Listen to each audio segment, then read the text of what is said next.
इस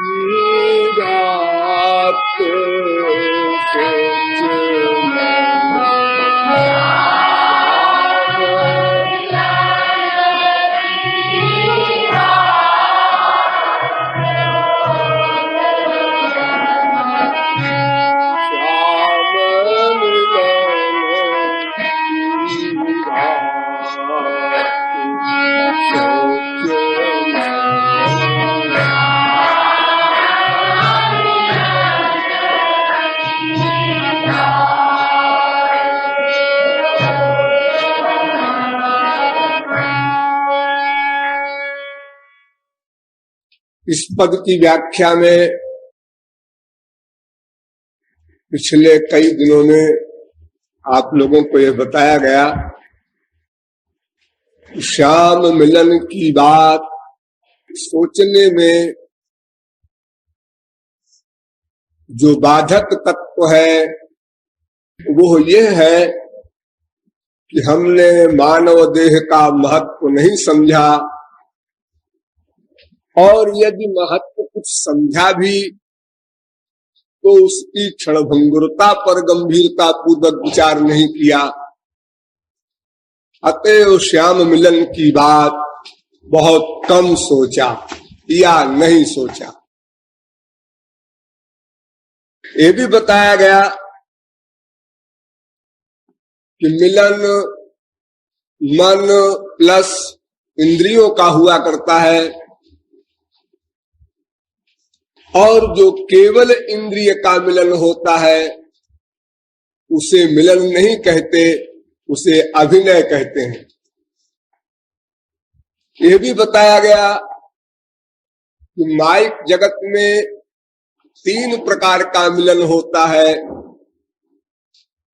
सात्विक व्यक्ति या वस्तु में मन का प्यार, और राजस व्यक्ति या वस्तु में मन का प्यार, तामस व्यक्ति या वस्तु में मन का प्यार, ये 3 प्रकार का माइक जगत का मिलन हुआ करता है। इन तीनों में सात्विक मिलन पर थोड़ा विस्तार पूर्वक चर्चा करेंगे, क्योंकि सात्विक क्षेत्र में हमारे देश में बहुत बड़ा कंफ्यूजन है। हमारे यहां एक शब्द है धर्म। धर्म अथवा कर्म, उसी को सात्विक कहा जाता है। धर्म शब्द का जो वास्तविक अर्थ है वो तो कुछ और है, किंतु यह एक ऐसा शब्द है जिसके अनेक अर्थ शास्त्रों में भी लिखे हैं। यतोऽभ्युदय निःशेष सिद्धि सधर्म, दर्शन शास्त्र में परिभाषा की गई कि जिसके द्वारा इहलोक और परलोक दोनों बन जाएं, उसका नाम धर्म। और इसी प्रकार अनेक दर्शन शास्त्रों में और पुराणों में, गीता भागवत रामायण में स्थल स्थल पर अनेक प्रकार की धर्म की मीमांसा बताई गई। वास्तव में धर्म शब्द का अर्थ क्या है, थोड़ा इस पर विचार कर लीजिए। धर्म माने धारण करने योग्य शब्दार्थ। धर्म माने धारण करने योग्य, कर्म माने करने योग्य, अर्थात जो अच्छा होता है वही धारण करने योग्य होता है। जिसका फल अच्छा हो उसी को धारण करने योग्य माना जाता है, और जिसका फल निंदनीय हो उसको लोग धारण नहीं करना चाहते, इसलिए उसका नाम अधर्म पड़ जाता है। तो धारण करने योग्य तत्व का नाम धर्म, और जो धारण करने योग्य न हो उस तत्व का नाम अधर्म। लेकिन धारण करने योग्य क्या है, जब ये प्रश्न खड़ा हुआ तो बड़ा झगड़ा मच गया। सारे संसार के बड़े बड़े बुद्धिमान इकट्ठे हो गए और अपनी अपनी परिभाषा ले ले करके बहुत बड़ी जमात के रूप में आ गए। तामस धर्म पहली पार्टी आई, उसने कहा तामस धर्म ही धर्म है, धारण करने योग्य क्या है, तामस धर्म। यावत जीवेत सुखम जीवेत ऋणं कृत्वा घृतम पिबेत, ये तामस धर्म है। जब तक जिए सुख से जिए, कर्जा करके घी पिए, लूट मार करके किसी प्रकार से भी अपने स्वार्थ की सिद्धि करो। क्या चक्कर में पड़े हो, मरने के बाद क्या होगा, क्या होगा, कुछ नहीं होगा।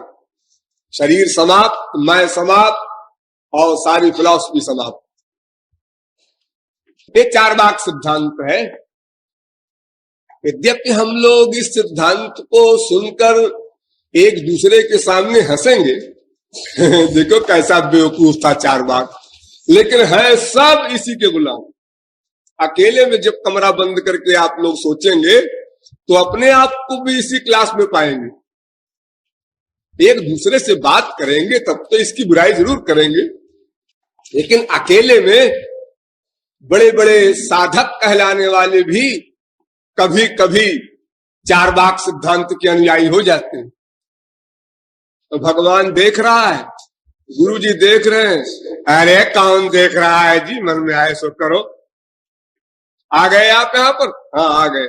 यही चारवाक सिद्धांत, जहां ईश्वर के अस्तित्व को, ईश्वर के निरीक्षणत्व को न माने, अपने को प्राइवेट मान ले और उच्छृंखलता के कारण या विषय वासना के कारण, किसी इंद्रिय के विषय के अंडर में हो जाने के कारण कोई गलत काम करे तो बस इसी का नाम चारवाक मतानुयायी। रोज करते हैं आप सब लोग जितने बैठे हैं, लो कुल्लम कुल्ला बताए देते, डेली, कभी कभी मंथली ईयरली नहीं, डेली। जैसे चारवाक सिद्धांत है, दुनिया को ठगो, अपनी चालबाजी से अपने स्वार्थ को सिद्ध करो। आप सब लोग ये करते रहते हैं। कोई आया, आप नहीं चाहते हमारे घर में आवे, लेकिन आ गया, रिश्तेदार है, लिहाज है, उसको ऐसा कह नहीं सकते कि चले जाओ हमारे घर से। तो देखिए आप छल कपट का व्यवहार करते हैं। आइए आइए आइए, आपको तो हम प्रतीक्षा ही कर रहे थे, अरे भाई चाय बनाओ, नाश्ता लाओ भाई इनके लिए। यदि आप सत्य व्यवहार करते तो ऐसा न करते। आपने छल कपट का व्यवहार किया ना। ये साधारण सा विषय है, यहां से लेकर के कितना आप लोगों के प्रति गलत चिंतन करते हैं। ये जा रहा है बदमाश, ये जा रही है मक्का, और जब वो सामने आ गया, वो सामने आ गई बहन जी, भाई साहब, ये हम लोग जो छल कपट दांव पेच दिन रात किया करते हैं, ये सब चारवाक मतावलंबियों का काम है। मन में आ गया, देखा रसगुल्ला, रसगुल्ला खाना चाहिए, जेब में रुपया भी है, लाभ है। ये है चारवाक मत। क्यों? तुमने आत्मा के खिलाफ भी बगावत की और शरीर के खिलाफ भी बगावत की। रसगुल्ला शरीर को भी खराब करेगा और मन को भी खराब करेगा, और मन की वासना जब बढ़ेगी तो आत्मशक्ति का ह्रास होगा। तुमने सब बिगाड़ लिया एक क्षण के इस जोश में। रसगुल्ला है सामने गरम गरम और जेब में पैसा आ रहा है, कहां देखा जाएगा। तो शास्त्र कहते हैं, गुरुजी ने बताया है कि मन के बहकावे में ना आओ। तो ठीक है, वो भी अपना ठीक है उनकी जगह पर, लेकिन अपन तो खाएंगे इस समय। देखो डिसीजन हो रहा है, शास्त्र वेद गुरु सबकी आज्ञा का उल्लंघन करके अपने मन के अनुसार बुद्धि का डिसीजन और फिर प्रैक्टिकल रसगुल्ला खाया। बाद में भले ही फीलिंग हो क्या मैं भी ऐसा बेवकूफ हूं, अनावश्यक पैसा खर्च किया, शरीर को भी हेल्थ को भी बिगाड़े गए, और फिर मन की लिफ्ट बढ़ती जाएगी। इसी प्रकार आज मन ने ये कहा, हमने उसकी मान ली, सुन ली, कल और कुछ कहेगा फिर वो भी सुन लेंगे, तो फिर इस तरह कहाँ पहुंचेंगे हम लोग। अनादि काल से हम हारते गए मन से, और मन हमारे ऊपर हावी होता गया। उसी का यह दुष्परिणाम है कि 84 लाख योनियों का चक्कर लगाते लगाते अनंत जन्म बीत गए। तो भावार्थ है कि जब आप लोग बड़ी सूक्ष्म दृष्टि से सोचेंगे तो चार्वाक सिद्धांत के अनुसार आपकी तमाम लाइफ मिलेगी। 100% न सही, ये मैं नहीं कहता, लेकिन बहुत मात्रा में आपको डेली लाइफ में सब बातें आएंगी ऐसी, जहां आप ईश्वर को भूल जाते हैं, गुरु को भूल जाते हैं, शास्त्र वेद के सिद्धांत को भूल जाते हैं, देखने की इच्छा, सुनने की इच्छा, सूंघने की इच्छा, ये जो 5 ज्ञानेंद्रियों की इच्छा है, इसके चक्कर में आप चार्वाक मतावलंबी हो जाते हैं, अर्थात तामस धर्मानुयायी हो जाते हैं। अरे छोटी सी बात, गधे की अकल से समझो। आप बड़े अच्छे खासे बैठे हैं, किसी ने कहा क्यों रे, कल तू क्या कह रहा था रमेश से? क्यों रे कहा मुझसे, क्या कह रहा था कहा। आप क्रोध से पागल हो गए जितने यहां बैठे। धीरे धीरे क्रोध आया ना, एकदम पागल हो गए, मारपीट पर तुल गया। ये है मूर्तिमान तामस धर्म। क्योंकि क्रोध से तुम्हारा फायदा होगा नहीं, हमारा तो प्रत्यक्ष में ही नुकसान हो रहा है, भविष्य में तो नुकसान होगा ही इसका जो कुछ होगा। तो प्रत्यक्ष में ही फिजिकल ब्लड भी हमारा जल रहा है, और मेंटल बैलेंस भी हम खो रहे हैं, और स्पिरिचुअल तो हानि हो ही गई। फिर आप ऐसा क्यों करते हैं? हमने कहा फिर इसने जब हमसे ऐसा कहा है तो फिर अपने ऐसा कर ही डालो, क्योंकि तो अच्छा काम करते ना। ये तामस धर्म को तुमने ग्रहण कर लिया, ये तमोगुण को तुमने क्यों अपने हृदय में स्थान दे दिया, जिस हृदय में श्याम सुंदर के लिए स्थान देने का तुमने गुरु से वादा किया था। बार बार तुमने आंसू भी बहाए थे, तुम ही हमारे सब कुछ हो। आज उसी हृदय में क्रोध को तुमने स्थान दे दिया, यानी श्याम सुंदर और क्रोध दोनों को एक सीट, यानी गुणातीत और सबसे नीचे वाला गुण तमोगुण, दोनों को एक लेवल पर ला करके ड्राइंग रूम दे दिया। आइए भगवान आप भी, और आइए तमोगुण साहब आप भी, दोनों के हृदय में स्थान है। ये अगर हम सोचे गहराई से और फील करें तो हमारे दोष धीरे धीरे कम हो जाते हैं, लेकिन हम फील नहीं करते, आदी हो जाते हैं, व्यस्त हो जाते हैं। और कोई आपका गार्जियन ऐसा नहीं है जो आपको उस समय सावधान कर सके। अगर आपकी बीवी, आपका पति, आपका बेटा, आपका बाप कोई कहे भी, अरे साहब देखिए महाराज जी ने क्या समझाया था आपको, आप इतना गुस्सा करते हैं, भगवान महाराज जी ने समझाया था, हमको मालूम है सब, ब्रह्म ज्ञान सिखा रहे हो हमको। उस समय वो अगर साक्षात महाराज जी भी वहां प्रकट होकर कहे, क्या करता है, कुछ नहीं महाराज जी, ये ऐसी बदमाशी कर रहा था, ऐसा कर रहा था, इसने ऐसा कह दिया, कह दिया, कोई आश्चर्य है? सोचो अगर कोई छोटा भी है और तुमको हित की बात समझावे तो तुमको मान लेना चाहिए। और संसार में जहां तुम प्रत्यक्ष लाभ देखते हो वहां मान भी लेते हो, लेकिन ईश्वरीय मामले में आप तो बड़े से बड़े काबिलों की बात को भी ठुकरा देते हैं उस क्रोध में। उसका एक रीजन तो है जरूर कि आप मजबूर हैं। क्रोधात् भवति सम्मोहः, सम्मोहात् स्मृति विभ्रमः, स्मृति भ्रंशात् बुद्धिनाशो, बुद्धिनाशात् प्रणश्यति। वो बुद्धि नष्ट हो जाती है क्योंकि याददाश्त नष्ट हो जाती है। क्रोध आने से पहले बुद्धि मोहित होती है। नंबर 2, याददाश्त समाप्त होती है, तो नंबर 3 बुद्धि नष्ट हो जाती है। तो जो क्या रह गया, अब सोचे किस बुद्धि से क्या सही है क्या गलत। तो देखो एक वाक्य में आप तमोगुण को बुला लेते हैं, इसलिए ये न सोचिएगा कि मैं तो तमोगुण के धर्म से बिल्कुल अलग हूं। अलग हो, वास्तव में तो बात कुछ और है। वो क्या, जिस क्षण में जीव को भगवत प्राप्ति होती है उस क्षण तक तमोगुण आप में रहेगा, अकाट्य है। ये अकाट्य बात है। क्यों? इसलिए कि भगवत प्राप्ति पर ही माया की निवृत्ति होती है।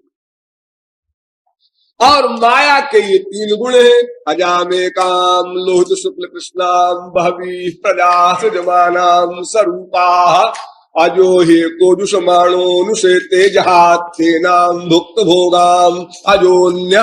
वेद कहता है ये माया 3 गुण वाली है, सत्वगुणी माया, रजोगुणी माया, तमोगुणी माया। सत्वगुणी माया सफेद रंग, रजोगुणी माया लाल रंग, तमोगुणी माया कृष्ण रंग काला रंग। ये त्रिगुणात्मिका और 3 रंग वाली ये माया के गुण हैं। इसलिए जब तक माया रहेगी ये तीनों गुण रहेंगे। सात्विक देवताओं के अंदर भी रहेंगे तीनों गुण, और राक्षस जो तमोगुण प्रधान है उसमें भी रहेंगे तीनों गुण। ध्यान दो, देवताओं में राक्षस का गुण, राक्षसों में देवताओं का गुण, और मीडियम क्लास के जो मनुष्य हैं उनमें तो सब है ही है, मिक्सचर है ही है, वो प्रत्यक्ष ही है। लेकिन देवताओं में सत्वगुण बलवान है, इसलिए रजोगुण थोड़ा दिखाई पड़ेगा और तमोगुण बिल्कुल दिखाई नहीं पड़ेगा, वो मुरझाया हुआ है, मूर्छित सा है।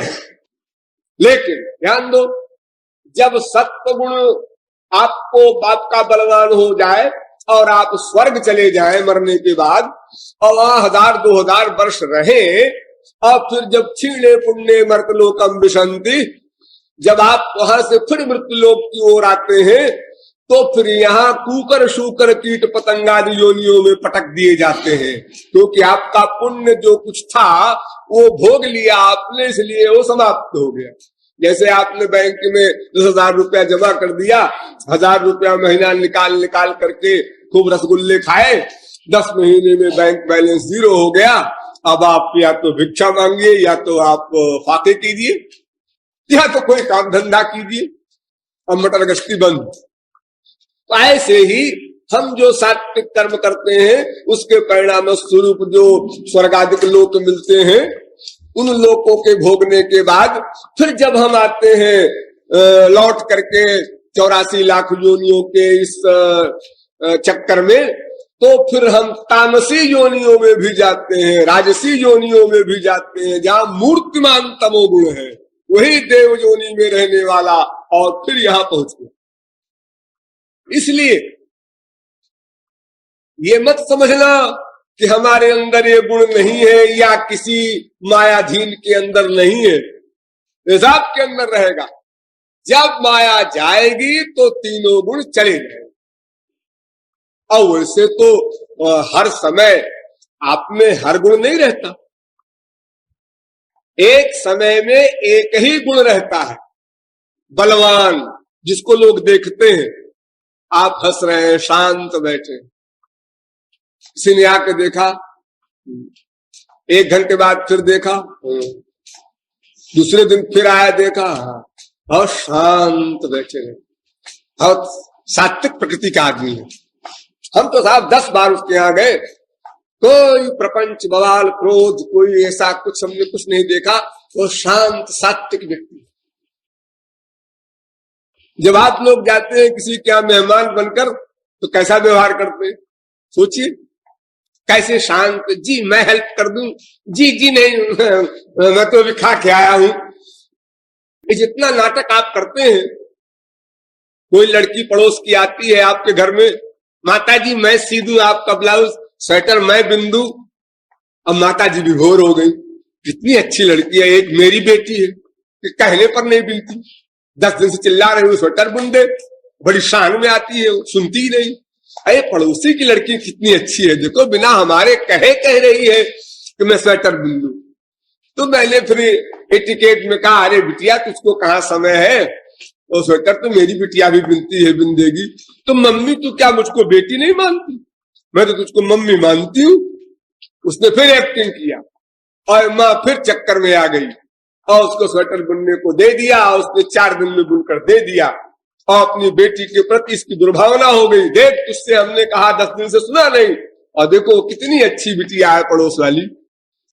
आप सोचा उस माँ ने, काश कि ये मेरी बहू हो जाए तो कितना अच्छा हो, बेटा मेरे है ही है, इतनी लायक बहू मिल जाए घर में। देखो बेवकूफ बन गई वो बुढ़िया। मान लो ऐसा हिसाब बैठा, बातचीत चली और हिसाब बैठ गया और बहू आ गई, बन गई। आप जब घर में आई बहू, तो आप लोग घर में बहुएं आती हैं, आप लोग जानते ही होंगे, महीने 2 महीने 4 महीने 6 महीने बहू क्या बढ़िया एक्टिंग करती है। आपको, सास जी को, पति जी को लगभग ईश्वर के बराबर मानती, फिर उसके बाद देवता मानने लगती है, ईश्वर से नीचे आ गई, फिर मनुष्य मानने लगती है और फिर उसके बाद राक्षस मानने लगती है। ये सब आप लोगों का अनुभव है। यानी साले भर में अनेक रूप रंग आप लोग देख लेते हैं। तो जो पड़ोसिन है उसकी लड़की जो ये इतनी बढ़िया एक्टिंग करके और मधुर बोल करके धोखे में डाल करके और बहू की सीट उसने ली थी, साल भर में भी आउट हुआ।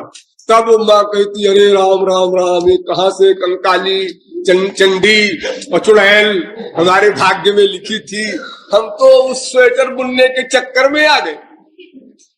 तो देखो ये जो मीठा मीठा व्यवहार एक्टिंग वाला हम लोग करते हैं, इससे कोई किसी को नहीं समझ सकता।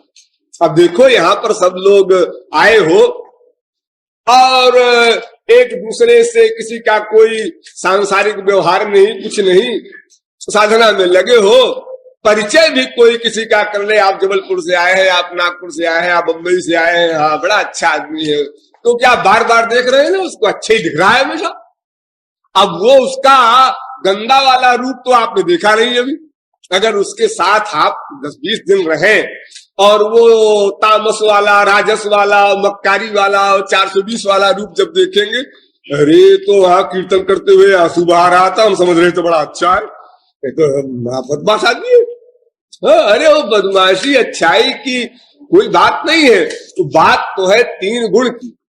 वो सात्विक राजस तामस 3 गुण सदा सब में रहते हैं। जिस गुण का एटमॉस्फियर मिल गया वो गुण बलवान हो गया, आउट हो गया, तब लोगों ने देख लिया। जैसे बोरों में गेहूं भरा हो, चना भरा हो, मटर भरी हो, 6 महीने से भरी है, साल भर से भरी है, अंकुर नहीं पैदा हुआ।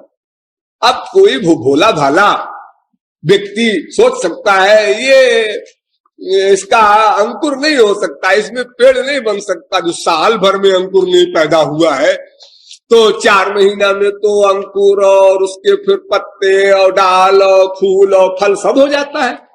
देखो अक्टूबर में लोग गेहूं बोते हैं और मार्च में काट लेते हैं उसको, ये तो साल भर हो गया, इसमें अंकुर तक नहीं बना। लेकिन जब उसी गेहूं को साल भर बाद किसान खेत में डालता है, तो फिर आप देखते हैं क्या रूप धारण करता है वो बीज। एक विराट रूप में पेड़ तैयार हो जाता है और एक गेहूं से 50 गेहूं हो जाते हैं। तो उसी प्रकार ये हमारे तीनों गुण अंदर नित्य बैठे रहते हैं और घात लगाए रहते हैं। जैसे जेब कतरे घात लगाए रहते हैं ना, कि आदमी जरा सा इधर को हाथ करे जब जेब काट ले, नहीं करता है, बड़ा होशियार है। अच्छा सुनो जी, ऐसा करो, 2-3 साथी हैं उसके जेब कतरे के, ऐसा करो कि तुम जरा हमको ढकेलते ठेलते इसके ऊपर ले जाओ, ले चलो, इसकी जेब काटना है। तो 2-3 आदमी आपस में धक्का मुक्की करते हुए और उस जिसकी जेब काटना है उसको धक्का एक मारा। जब धक्का मारा तो उसने पीछे इधर देखा कि धक्का क्यों मार रहा है, इधर जेब काट। तो जेब कतरा नहीं हूं मैं, तरकीब बता रहा हूं।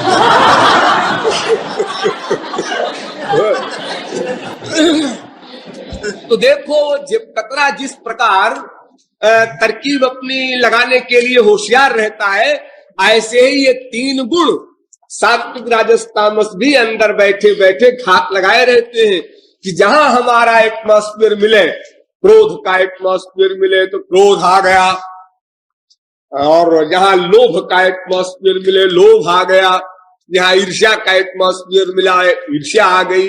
यानी जिस दोष का वातावरण मिला बस वही दोष प्रकट हो गया। अरे हम है बस समझो हम कहीं चले गए हैं।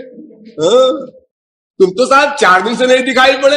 हाँ जी दिखाई क्या पड़े, हम भी अपनी दांव में थे कि हमारा भी समय कभी आएगा, हमारी खुराक मिलेगी तो फिर हम भी बलवान हो जाएंगे। अभी आप जरा भगवान की बात कर रहे थे मनगढ़ में, इसलिए हम दबे हुए थे डर के मारे। अब आप जरा फिर आइए अपने शहर में, फिर देखिए अपना कमाल हम दिखाते हैं। हाँ जब आप लोग यहाँ से जाएंगे अपने अपने घर, तो वो जो छुपे हुए हैं ना बेचारे डर के मारे इस समय दबे हुए हैं, वो सब अपना अपना रूप दिखाएंगे फिर वहां जाकर के। जितनी भी चीजें हैं दोष है, अरे जैसे पहले आलस्य ही है, ये सबसे पहले हमला करेगा। जैसे आप घर पहुंचेंगे, आज तो साहब शाम को सोएंगे, बीवी से बाप से सबसे कहेंगे जगाना मत कोई, भाई हम 15 दिन के जगे हुए हैं, मुसीबत से पड़े हुए थे, अब तो हम नाश्ता वास्ता गया चूल्हे में, जब उठेंगे तभी उठेंगे, मुझे जगाना मत। अरे भले ही हो एक ही दिन आप ऐसा करें, लेकिन पहले तो आलस्य महोदय आकर के अटैक करेंगे आपके ऊपर, फिर उसके बाद और इंद्रियां आएंगी। अरे भाई वहां तो वो रोटी दाल खाते खाते साहब मुसीबत हो गई, आज तो मैम साहब जरा ये बनाओ कुछ, जरा क्या बताएं 15 दिन से, और फिर वहां हो भी क्या सकता था। और भाई वहां इतनी भीड़ भाड़ में, तो फिर आवाज ये बनेगा।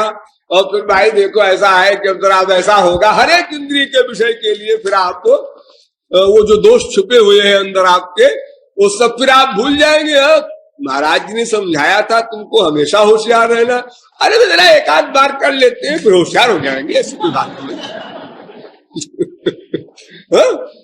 अपने आप जजमेंट दे लेते हैं, अपने आप शंका, अपने आप समाधान, ये नहीं सोचते कि जो गड़बड़ करने वाली बुद्धि है उसका जजमेंट आपके उस मन के मुआफिक ही तो होगा, तो आपको इसमें सफलता कैसे मिलेगी। तो ये 3 गुण सदा सब में विद्यमान है, वो दबे रहते हैं, समय समय पर आउट होते हैं। और यह भी होता है किसी की स्पिरिचुअल पावर अधिक है, ईश्वर भक्ति अधिक किया है किसी ने या कर लिया, तो 3 दोष उसके जो है वो बहुत काफी मात्रा में दब जाते हैं। जैसे आप लोग विशेषज्ञ तो नहीं है उसके, लेकिन थोड़ा बहुत आइडिया आपको हो सकता है। गेहूं का बीज जो होता है, एक तो पूरा बीज सही है, और एक ऐसा होता है 1/4 सड़ गया है और 3/4 है। तो जब खेत में बोया जाता है गेहूं, तो पहले वो गेहूं सामने अंकुरित होता है जो पूरा बीज सही है, उसके फिर 2 दिन बाद वो अंकुर आता है जिसमें कि 3/4 हिस्सा बचा था, 1/4 सड़ गया था। फिर कुछ गेहूं आधा सड़ा हुआ होता है, वो उसके 4 दिन बाद फिर अंकुरित होता है और कमजोर पेड़ होता है उसका, फिर भी वो आखिर तक कमजोर रहता है। तो ऐसे ही स्पिरिचुअल पावर जिसकी अधिक बढ़ जाएगी ईश्वर भक्ति के कारण, उसके ये तीनों दोष फिर नेचुरल कमजोर हो जाएंगे। अब नेचुरलिटी आएगी, नेचुरल कमजोर हो जाएंगे, और पहले तो दबे रहेंगे, लेकिन ईश्वर भक्ति से ये कमजोर होते जाते हैं, उनकी पावर कमजोर होती जाती है। लेकिन रहते हैं, अगर ईश्वर भक्ति आपने छोड़ दिया और कुसंग में आप बढ़े आगे, तो फिर ये पहलवान हो जाएंगे, इनको मौका मिल जाएगा। इसलिए ईश्वर प्राप्ति तक आपको सावधान रहना है। भावोक्त भाव मायाति कृष्ण प्रेष्ठापराधता, भाव भक्ति पर जाकर जहां से भगवत प्राप्ति होती है, अंतिम क्लास, वहां जाकर भी और जीव राक्षसी स्थिति को पहुंच सकता है यदि नामापराध करे। माने भगवान, उनका नाम, उनका रूप, उनका गुण, उनकी लीला, उनके धाम, उनके संत, इतने में जो दुर्भावना करे वो नामापराध है। तो नामापराध किया कि फिर चला आया नीचे, तो फिर मेहनत करो, फिर चढ़ो, फिर साधना करो, फिर आगे बढ़ो। ये गमाई जो हमारी है, एक कमाई को खा जाती है। वरना एक भगवत प्राप्ति क्या, अनंत भगवत प्राप्ति हम लोग कर चुके होते अब तक। अनंत जन्म में एक भगवत प्राप्ति में क्या धरा है। लेकिन वो नामापराध दुर्दैव मीदृश मिहा जनिनानुराग। गौरांग महाप्रभु ने कहा कि किसी को संत मिल जाए, भगवान मिल जाए, बात एक है, और नाम मिल जाए, रूप मिल जाए, गुण मिल जाए, लीला मिल जाए, धाम मिल जाए, सब मिला हुआ है भगवान का सामान। किसी को सब नहीं मिला तो भगवान का नाम ही मिला है, किसी को संत भी मिल गया तो फिर भी भगवत प्राप्ति ना हो। तो सोच करके उन्होंने एक शब्द रखा उसमें, दुर्दैव मीदृश मिहा जनिनानुराग। ये दुर्दैव है, और दुर्दैव का भाष्य किया कि दुर्दैव माने हमारी जो बुद्धि है तर्कशील संशयात्मिका, ये नामापराध करने लगती है। और नामापराध सबसे बड़ा अपराध है। करोड़ों ब्रह्म हत्या का पाप भी मुकाबला नहीं कर सकता एक नामापराध का। और उसका कोई प्रायश्चित भी नहीं है शास्त्र में। जैसे आपने गाय की हत्या की और उसका प्रायश्चित लिखा है शास्त्र में, वो कर दीजिए, आप बरी हो गए। एक ब्राह्मण की हत्या कर डाला आपने, उसका प्रायश्चित कर डालिए, आप बरी है। लेकिन आपने जो नामापराध किया, भगवान, उनका नाम, उनका रूप, उनका गुण, उनकी लीला, उनके धाम, उनके संत में जो आपने दुर्भावना किया, इसका कोई प्रायश्चित नहीं है कि इतना जप कर लो, इतना पाठ कर लो, या इतना व्रत कर लो, या चारों धाम की यात्रा कर लो, या इतना यज्ञ कर लो। ये कुछ काम नहीं, 7/0 वो तो महापुरुष ही क्षमा करेगा, वो और किसी साधन से नहीं हो सकता। और महापुरुष तभी क्षमा करेगा जब तुम हृदय से अपनी गलती मानकर आंसू बहाओगे। महापुरुष भी कुछ शर्त नहीं लगाएगा, वो तो परम दयालु है ना। तुमने अपराध किया, इतना बड़ा अपराध, तुम्हारे लिए मैंने इतनी मेहनत की, जान दे दी अपनी, और तुम बैठे बैठे हमारे खिलाफ सोच रहे हो, हमारे सामने बैठ करके। लेकिन कोई बात नहीं, तुम जीव ही तो हो। हम तुम्हारे कल्याण के लिए जो कमर कसे हैं, तो तुम 4 चप्पल भी लगाओ, हम सब स्वयं मान लेंगे कि ये जीव है, जाने दो। लेकिन एक शर्त है हमारी भी, क्या? आप प्रतिज्ञा करो, गलती नहीं करोगे। नहीं तो तुमको अगर हमेशा हम माफ कर दे ऐसे ही, तो तुम 1 कदम बढ़े, फिर 4 कदम पीछे, फिर 1 कदम बढ़े, फिर 4, तो तुम्हारा लाभ क्या हुआ तुम्हारा? अरे तुमको भी तो सोचना है ना। अगर तुम हमसे इस तरह की क्षमा चाहते हो कि हम जो भी करें आप क्षमा कर दिया कीजिए, तो फिर मेरे पास आने की आवश्यकता क्या है तुमको? फिर तो मनमानी करना है तुमको। तो फिर तुम्हारा सुधार कैसे होगा? इसलिए ये दुर्दैव है नामापराध करना रूपी पाप जो हमारे साथ लगा हुआ है, कि हम साधना करने पर भी उस वास्तविक लाभ से वंचित रह जाते हैं जिसे प्राप्त कर चुके हैं। प्राप्त करके फिर खो बैठते। जैसे कोई आदमी रुपया कमा करके और बाहर रखा है सड़क के ऊपर, सवेरे उठेंगे तो उठा लेंगे, अरे सवेरे तक वो रहेगा रुपया। लाखों आदमी जा रहे हैं, आ रहे हैं सड़क पर से, कि उठा ले जाएंगे। अगर जरा भी तुमने कुसंग किया, कुसंग की बात सुना, कुसंग की बात सोचा, कुसंग की बात पढ़ा, कुसंग की बात देखा, किसी इंद्रिय से कुसंग किया, तो फिर चूंकि तुम्हारा मन अनादिकाल से कुसंग का अभ्यस्त है, इसलिए तुम तल्लीन हो जाओगे, तद्रूप हो जाओगे और उस पाई हुई वस्तु को खो बैठे। अरे नामापराध नहीं, छोड़ दो, नहीं करोगे मान लिया, तो भी अगर संसार के और प्रपंचों में तुम पड़ गए, किसी संसारी आदमी की ही बुराई कर रहे हो बैठे बैठे, या सुन रहे हो वो ऐसा आदमी है, वो ऐसी औरत है, अरे आदमी औरत गया चूल्हे में, तुम कैसे हो? अपनी फिक्र तो करो, वो ऐसा है, वो ऐसी है। इसी लेक्चर सुनने के बजाय तुम अपने लिए सोचो, तुम कैसे हो कि श्याम सुंदर तुमको अभी तक नहीं मिले और तुम जिंदा हो। तुम्हें ये फीलिंग नहीं है कि अगर अगला क्षण न मिला तो क्या होगा, फिर मानव देह कब मिलेगा, कैसे मिलेगा, मिल भी जाए तो फिर सारी बातें बननी है ना। मानव देह भी मिले, इंडिया में जन्म हो, क्योंकि अगर रशिया में जन्म हो गया तो वहां तो कहीं भगवान का नाम नहीं सुनाई पड़ेगा। और फिर उसके साथ साथ कोई गार्जियन सही महापुरुष भी मिले, वैराग्य भी तुमको संसार से हो, ये सारी बातें बने तब तुम यहां पहुंचोगे जहां पर हो।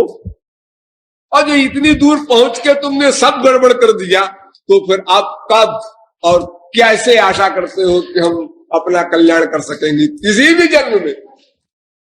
इसलिए ये तीन गुण रहेंगे सब में, कुछ दबे रहेंगे, कुछ बलवान होंगे, समय समय पर आया जाया करते हैं। इसलिए सब रहते हुए भी एक प्रधान होता है, ध्यान दो। तमोगुण प्रधान, रजोगुण कमजोर, सत्वगुण और कमजोर। इसका नाम तामस धर्मावलंबी। प्रत्येक शब्द पर ध्यान दो, मैं 2 बार बोल चुका, आप लोग नहीं समझे, गहराई से समझो। तामस धर्म किसे कहते हैं? जिसमें तमोगुण बलवान हो, रजोगुण उससे कमजोर हो और सत्वगुण बहुत कमजोर हो, है तीनों। अब इसी प्रकार रजोगुण का राजस धर्म, इसमें क्या होगा? तमोगुण कमजोर और सत्वगुण भी कमजोर।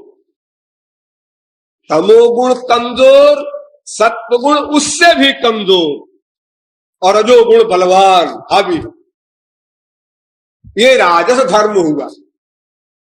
और सत्वगुण बलवान उससे कमजोर, रजोगुण उससे कमजोर, तमोगुण, ये सात्विक धर्म। जैसा कि मैंने कल इशारे में बताया था, तमोगुण से श्रेष्ठ रजोगुण यानी तामस धर्म से श्रेष्ठ राजस धर्म और राजस धर्म से श्रेष्ठ सात्विक धर्म। लेकिन ध्यान दो, लोक और वेद में सात्विक धर्म को धर्म कहते हैं और राजस और तामस धर्म को अधर्म कहते हैं। अब 2 भाग में बांट दीजिए। समझदार लोग, ना समझ लोग ऐसा नहीं कहते। राम से मारीच का शास्त्रार्थ हुआ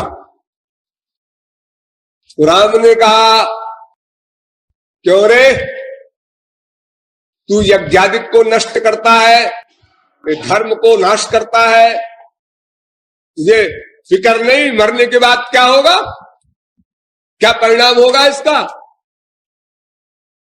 तो मारीच हंसा, हंसकर कहता है, आपकी तारीफ, आपका परिचय, मैं दशरथ का पुत्र हूं, क्षत्रिय हूं, आप हमारे मामले में क्यों आ रहे हैं बीच में? आपसे क्या मतलब पड़ा है इस मामले से? मैं क्षत्रिय हूं तो धर्म की रक्षा करना मेरा धर्म है, ये रीजन है। अच्छा, तो ये बात है। आप क्षत्रिय हैं, आपका धर्म है अपने धर्म का पालन करना। हाँ हाँ, क्यों नहीं। गीता में भगवान ने कहा है, स्वधर्मे निधनम श्रेयः, अपने धर्म के पालन में मर जाना अच्छा।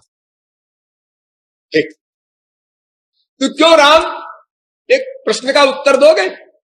हाँ हाँ, तो अपने धर्म के पालन के लिए मृत्यु भी अगर सामने आवे तो उसको हृदय से लगा लेना चाहिए। ये तुम्हारा वाक्य है? हाँ हाँ, तो वेद का वाक्य है, हमेशा का वाक्य है। ठीक, तो तुम्हारा ये धर्म है कि अधर्म के खिलाफ आवाज उठाओ और अधर्मियों को दबा दो। राम ने कहा, हाँ हाँ, यही। एक मैं अगर तुमसे पूछूं कि तुम ऐसा क्यों करते हो जी, तुम यज्ञादि क्यों करते हो, तो तुम क्या जवाब दोगे? मेरा धर्म है इसलिए करते हैं। तो श्रीमान जी, मेरा भी ये धर्म है कि यज्ञादिक न होने पावे, ये तामस धर्म है। तुमने अपने ही धर्म पढ़ा है? मैंने तो सुना था राम सर्वधर्म का आचार्य है, लेकिन तुम अपने ही धर्म पढ़े हो, इतनी कम नॉलेज है तुम्हारी। तो राम ने कहा नहीं नहीं, सब धर्मों को मैं जानता हूं, लेकिन तुम्हारा जो धर्म है उसका परिणाम नरक है। ये तो आपने हमारे परिणाम को नरक कह दिया, हम आपके परिणाम को नरक कह दें। ये तो अपने अपने कहने की बात है। अरे भाई, जो आदमी जिस धर्म को मानता है उसका परिणाम वो वैकुंठ बता दे, बताने में क्या लगता है, क्योंकि मरने के बाद हम तुम साथ तो जाएंगे नहीं। चलो बताओ, तुमको स्वर्ग मिलता है कि तुमको नरक मिलता है? ये तो वर्तमान काल की ही सब बात है। तो भाई ऐसा है कि अगर इसमें हम दोनों का समझौता नहीं होता तो फिर ठीक है, तुम अपने धर्म का पालन करो, अपने धर्म का पालन हम करते हैं। बोलो मत, मैं तुझे मारूंगा, तुम मैं तुझे मारूंगा, मैं भी कह तैयार हूं। चलो हो जाए हमारी तुम्हारी, तुमने कहा हो जाए, जो बलवान होगा वो जीतेगा। तो राक्षस कहता है हमारा धर्म तामस धर्म ही है और यही सही है, और राजस व्यक्ति कहता है ये ना भगवान भगवान का, देवी देवता का, स्वर्ग नरक का चक्कर सब फालतू। अपनी ईमानदारी से कमाओ, अपने कैरेक्टर से रहो, अपना और अपना खाओ पियो ढंग से अपने जीवन भर, और जो बचे बच्चों का इंतजाम कर जाओ। ये सब लाइफ है। ये फालतू भविष्य की सोचो या पिछला सोचो या किसी को सताओ, ये भी पसंद नहीं है। ये कहता है मनुष्य धर्म का रहने कर मानने वाला राजस धर्मावलंबी। असल में ये तीनों धर्मों के लीडरों के नाम रख दिए गए हैं शास्त्रों में। पुण्येन पुण्यलोकम में पापेन पापम उभाभ्याम मनुष्य लोकम, वेद कहता है। यानी मनुष्य लोग जो पुण्य कर्म करते हैं, माने धर्म करते हैं, वो स्वर्ग जाते हैं, सत्य। जो पाप करते हैं वो राक्षसों के यहां पहुंचते हैं, नरक। और जो पाप पुण्य मिक्सचर करते हैं वो रजोगुणी, वो मनुष्य होते हैं। तो तमोगुणी राक्षस, रजोगुणी मनुष्य, सत्वगुणी देवता। लेकिन मनुष्यों में भी राक्षस है, ध्यान रखना, और राक्षसों में भी महापुरुष हुए हैं, ये भी ध्यान रखना। एक जनरल नियम बताया जा रहा है।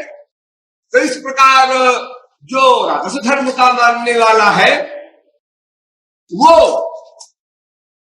तमोगुणी की निंदा करता है और सत्वगुणी की भी निंदा करता है, और जो सत्वगुण के धर्म को मानता है वो रजोगुणी की भी निंदा करता है, तमोगुणी की भी निंदा करता है। लेकिन इसका निर्णय वो कर सकता है जिसने सबको देखा हो, समझा हो, यानी सर्वज्ञ हो। तो सर्वज्ञ भगवान है, उन्होंने वेदों में सब कर्म बताए और सबके फल भी बताए। देखो आप लोगों का आश्चर्य बताओ, वेद में अधिक मंत्र है कर्मकांड के, अधिक संख्या में मंत्र है सात्विक धर्म के, यज्ञादिकों के लिए। कर्म धर्म निंदनीय है, उससे परमानंद भी नहीं मिलेगा, माया निवृत्ति भी नहीं होगी। तो फिर ये भगवान ने स्वयं वेद में इतना कर्म धर्म क्यों प्रतिपादन किया, उसका क्यों लिखा?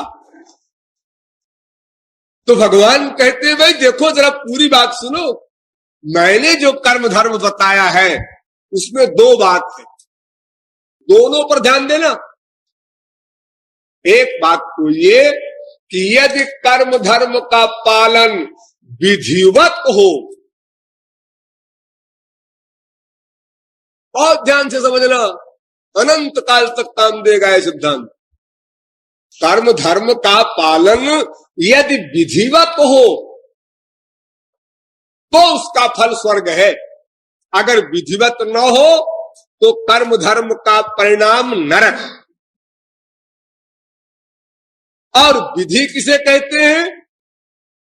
अनेक प्रकार की विधियां होती हैं, उसमें से एक छोटी सी बता रहे हैं आपको। जितने कर्म धर्म होते हैं वेद के अनुसार, सब में वेद मंत्र बोले जाते हैं। वेद मंत्र, अब वेद मंत्रों में स्वर होते हैं। कहीं देखा हो पंडितों को बोलते हुए यो हाथ करते रहते हैं, और ऋग्वेद वगैरह देखा हो गर्दन करते रहते हैं, और कहीं किताब में पढ़ा हो तो उसमें डंडा लगा रहता है, कहीं पड़ी लकीर कहीं खड़ी लकीर, ये स्वर होते हैं। तो अगर एक स्वर से गलत हो जाए वेद मंत्र, स्वर तो वर्ण तो वा मिथ्या प्रयुक्तो यजमानम हिनस्ति, तो यजमान का नाश कर दो। एक स्वर से गलत हो जाए वेद मंत्र, जैसे मान लो बहुत से लोग इसमें बैठे हैं गायत्री मंत्र जानते होंगे, और वेद मंत्र शायद सबको न मालूम हो। एक गायत्री मंत्र है वेद मंत्र, लेकिन गायत्री मंत्र को स्वर सहित बोलना ये 60 करोड़ में 60,000 भी नहीं जानते इंडिया में। और अगर चैलेंज किया जाए तो शायद 60 आदमी निकले, हमको उसमें भी डाउट। एक वेद मंत्र के उच्चारण में इतना कठिन है उसका उच्चारण। संक्षेप में समझ लीजिए, तत् सौभितुर्वरेण्यं भर्गो देवस्य धीमहि धियो यो नः प्रचोदयात्। ये है स्वर सहित उच्चारण। तत् सौभितुर्वरेण्यं भर्गो देवस्य धीमहि धियो यो नः प्रचोदयात्। अब इस 24 अक्षर के सीखने में आप लोगों को तो शायद 24 वर्ष लगे। आप लोग कहेंगे ऐसे क्या बड़ी बात है इसमें? अरे बात है कि बारीक इसमें, ऐसे आपने कान से सुन लिया तो समझ लिया कि हाँ साधारण सी बात है। लेकिन जब आप एक एक अक्षर पहले सीखेंगे ना, जैसे सावितु लिखा है उसमें, वाह वाह वाह बोलने आपको नहीं आता तो कैसे वेद मंत्र बोलेंगे? ये जो आपको मास्टर लोग पढ़ाते हैं ना, का खा गा घा, यही नहीं सही पढ़ाते और आप सही नहीं बोलना जानते तो वेद मंत्र कैसे बोलेंगे? देखो हम कैसा वाह बोल रहे हैं, तत् सौभितुर्वरेण्यं, तत् सौभितुर्वरेण्यं। अब आप बोलेंगे तत् सवितु, अभी वाह वाह वाह, ये बारीक बात तो हम नहीं जानते। तो आप काका काका बोलना तो आपको आते ही नहीं, आप वेद मंत्र क्या बोलेंगे? आपकी तो परंपरा गलत हो गई है प्रारंभ से ही। शब्दों का उच्चारण नहीं जानते, स्वरों का उच्चारण नहीं जानते, फिर वेद मंत्र के स्वरों का उच्चारण और डिफिकल्ट है। अगर एक स्वर गलत हो जाए, तत् सौ के बजाय हम बोल दे तत् सौ, तत् सौभितुर, इस सा के ऊपर मात्र स्वर है और वा के नीचे है, तत् सौ सा पर ऊपर है और वा पर नीचे है, तत् सौभितुर्वरेण्यं। अब इसको उल्टा कर दे अगर, तत् सौभितुर, अर्थ उलट गया, अर्थ ही उलट गया वेद मंत्र का। इंद्र शत्रुर विवर्धस्व, एक राक्षस ने कराया यज्ञ, और उसमें उसने खाली चालाकी ये की कि ये राक्षस, ऋषियों ने चालाकी ये की, ये राक्षस वेद मंत्र का स्वर तो जानता नहीं, खाली अक्षर जानता है।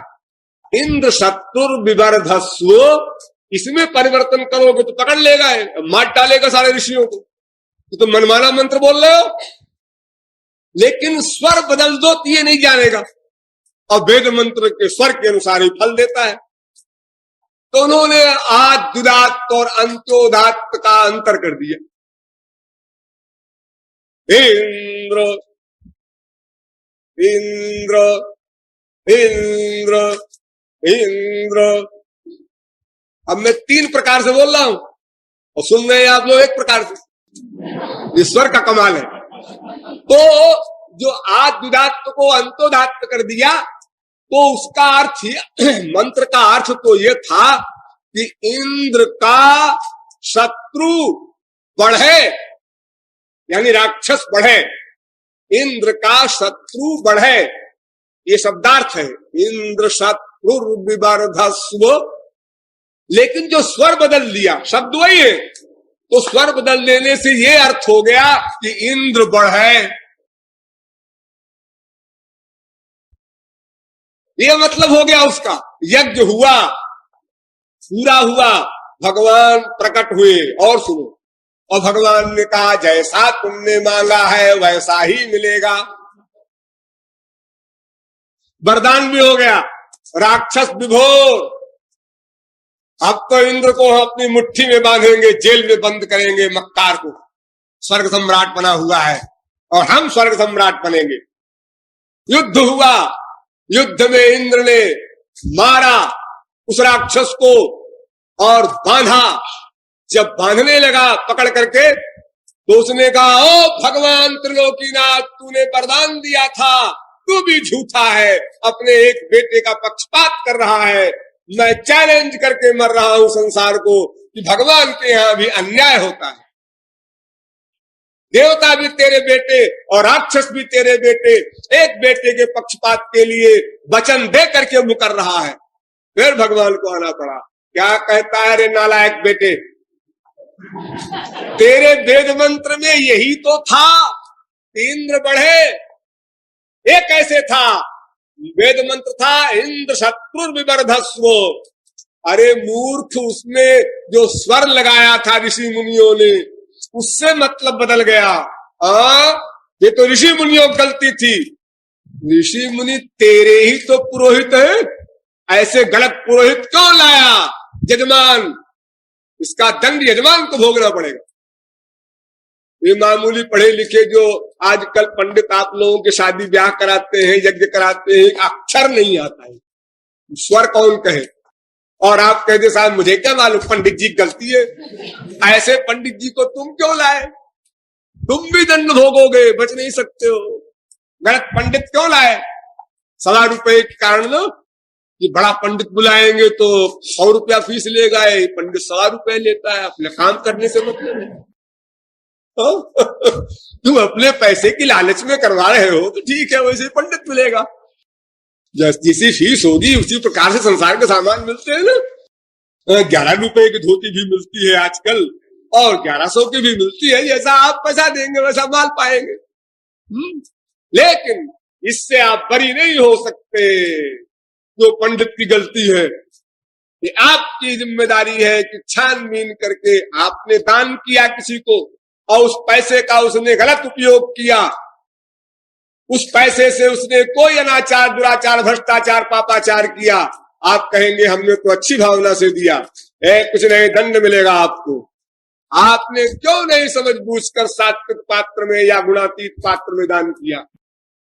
तामस पात्र में आपने दान किया तो पैसा भी गया और वो जो पाप करेगा उस पैसे से उसका दंड भी आपको नरक भोगना पड़ेगा। ये धर्म का मामला ऐसा गोलमोल नहीं है कि ये हमसे क्या मतलब, तुमसे क्या मतलब। अगर आज तुम उसको पैसा न दिए होते तो उस पैसे से वो रिवाल्वर न खरीदता, तो उस रिवाल्वर से वो खून न करता, तुम उसके जिम्मेदार।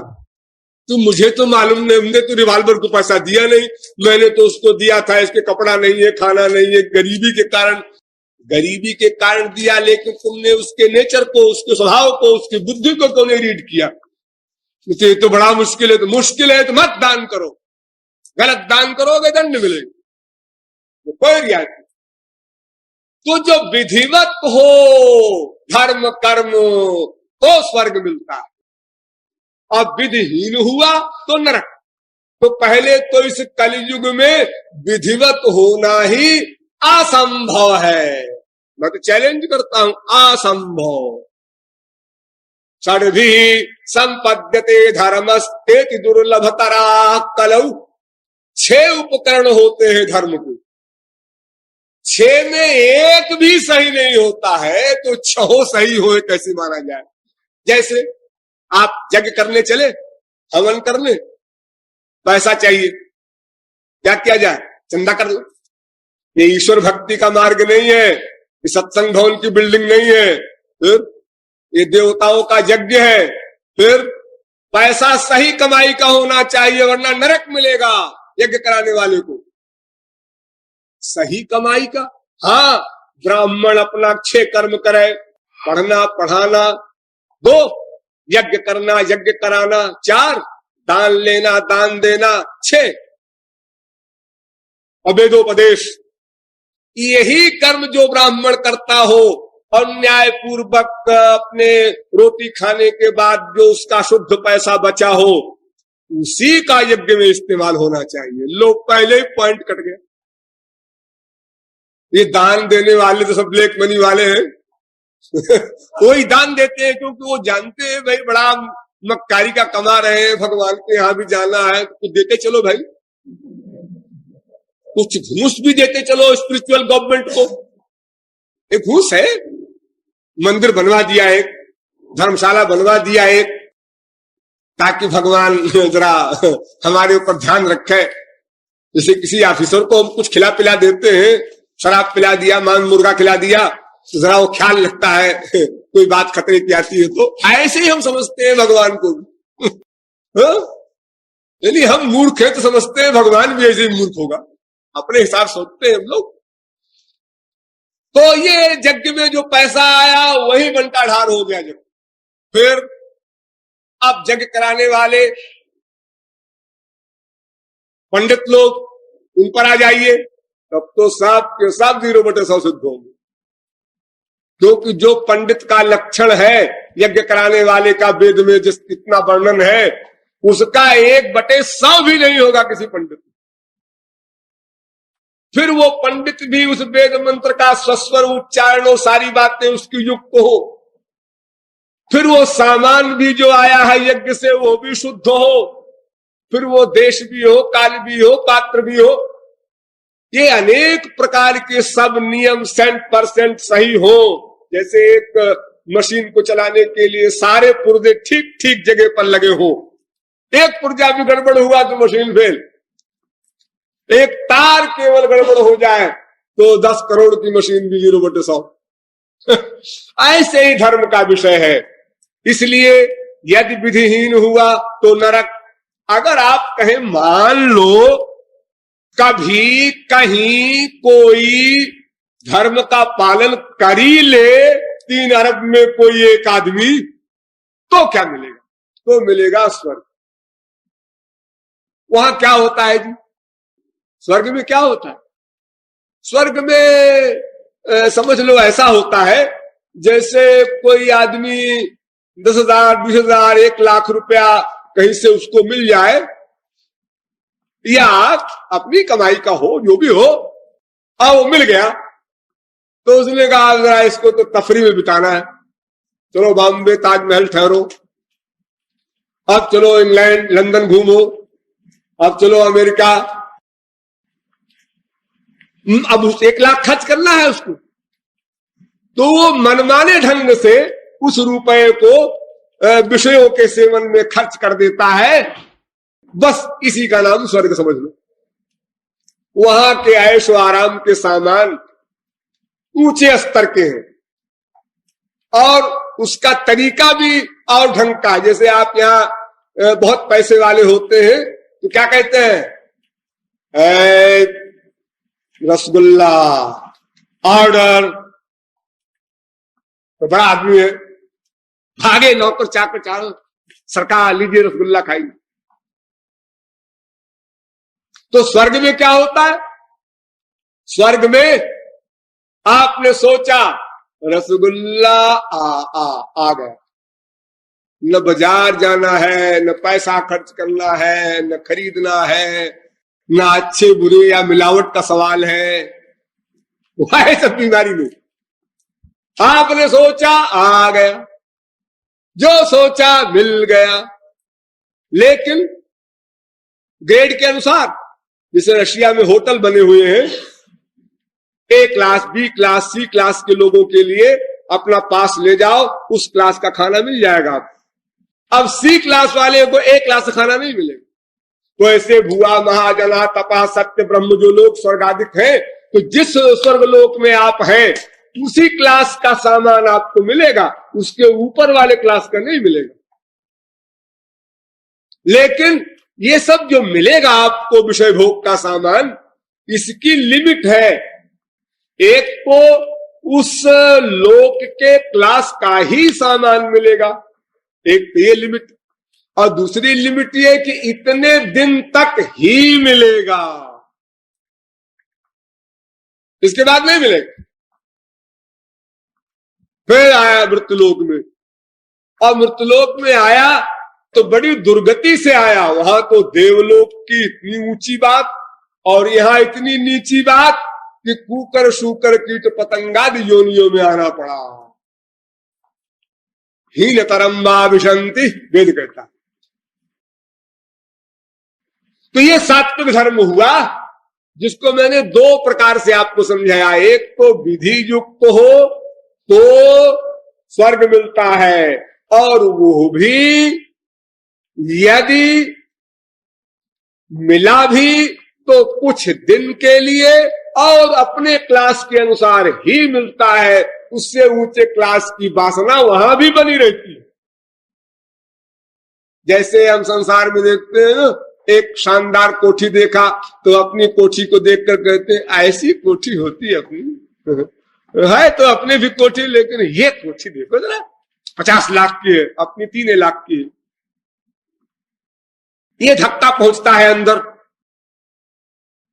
तो जैसे दूसरे की उच्च कक्षा की चीज को देखकर हम दुखी हो जाते हैं, वो चाहे अपना पति हो, बीवी हो, बेटा हो, बेटी हो, कोठी हो, कार हो, बैंक बैलेंस हो, कुछ हो, जहां उससे अच्छी चीज हमको दिखाई पड़ी, काश कि ऐसा होता। अब दुखी हो गया ना बेचारा, काश कि हमारा ऐसा होता। और अगर वो दे दिया जाए वो 60 लाख वाली कोठी, हाँ, लेकिन वो 1 करोड़ की कोठी भी है एक और बंबई में, वैसी होती तो यही बीमारी स्वर्गलोक में भी है। वहां भी हम चाहते हैं इससे ऊंचा लोक मिल जाए, तपोलोक मिल जाए, सत्यलोक मिल जाए, ब्रह्मलोक मिल जाए। वो भी मिल गया, ब्रह्मा हो जाए, ये लोग वहां तक पहुंच गए। आ ब्रह्म भुवना लोका पुनरावर्तनो, लेकिन ब्रह्मलोक तक जाकर भी फिर वापस आना पड़ेगा। यानी ये सब धर्म धारण करने योग्य नहीं है, क्योंकि इससे अपना एम नहीं हल होगा, आनंद नहीं मिलेगा, दुख निवृत्ति नहीं होगी, त्रिगुण निवृत्ति नहीं होगी, त्रिकर्म निवृत्ति नहीं होगी, त्रिताप निवृत्ति नहीं होगी, द्वंद्व निवृत्ति नहीं होगी, पंचक्लेश निवृत्ति नहीं होगी, पंचकोश निवृत्ति नहीं होगी। यानी हमारा जो असली लक्ष्य है वो एक भी हल नहीं होगा। ठीक, तो फिर इसका मतलब ये है कि सात्विक धर्म से हमारा काम नहीं चलेगा। लेकिन ऐसा क्यों? सात्विक धर्म से, जिसको भगवान ने वर्णन जिसका वेदों में इतना लंबा चौड़ा किया, उससे हमारा काम नहीं चलेगा, वो धारण करने योग्य नहीं है, उसका निरूपण भी किया गया वेद में। ये विरोधाभास क्यों है, इसका निरूपण कल होगा। बोलिए वृंदावन बिहारी लाल की।